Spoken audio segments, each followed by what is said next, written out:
Hi guys, Sandy Ingram here. Welcome.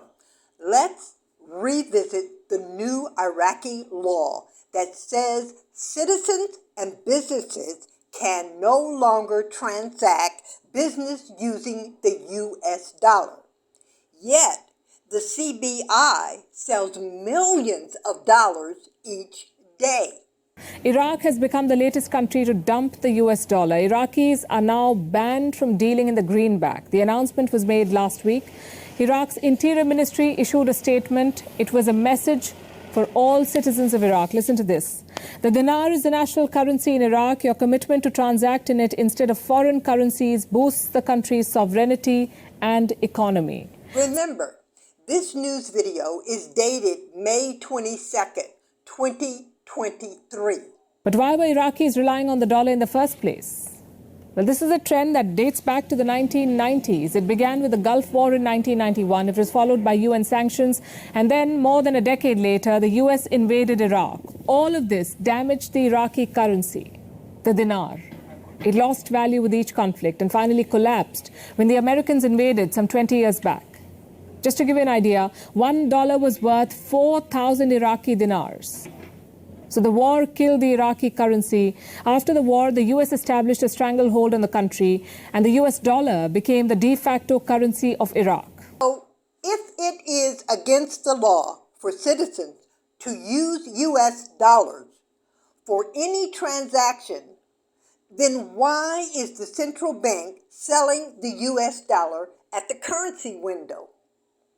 The Central Bank of Iraq sells dollars for documentary credits and international settlements for electronic cards at 1,305 dinars per dollar.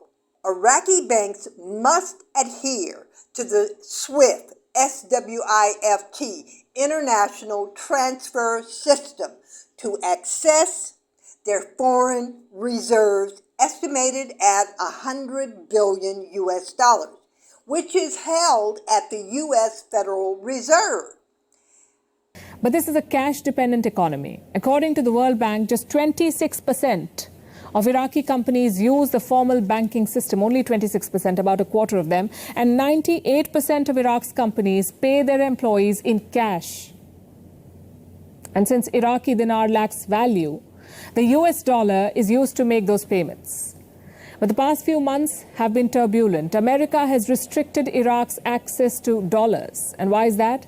Taking part in international cross-border fund transfers requires complying with global anti-money laundering provisions, counter-terrorism financing provisions, and sanction provisions.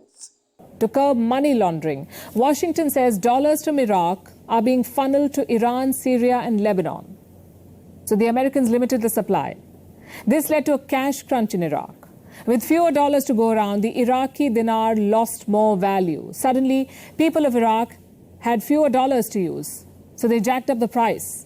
Officially, $1 was worth 1,460 Iraqi dinars, but on the street exchanges, it was selling for more than 1,700 Iraqi dinars, a single US dollar. You know what that means?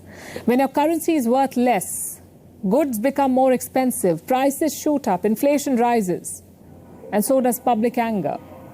The same happened in Iraq. Citizens took to the streets. The government had to intervene. They decided to ditch the dollar and protect the dinar.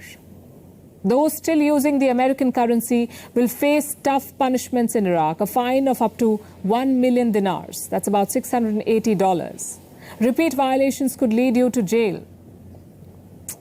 Businesses could lose their license.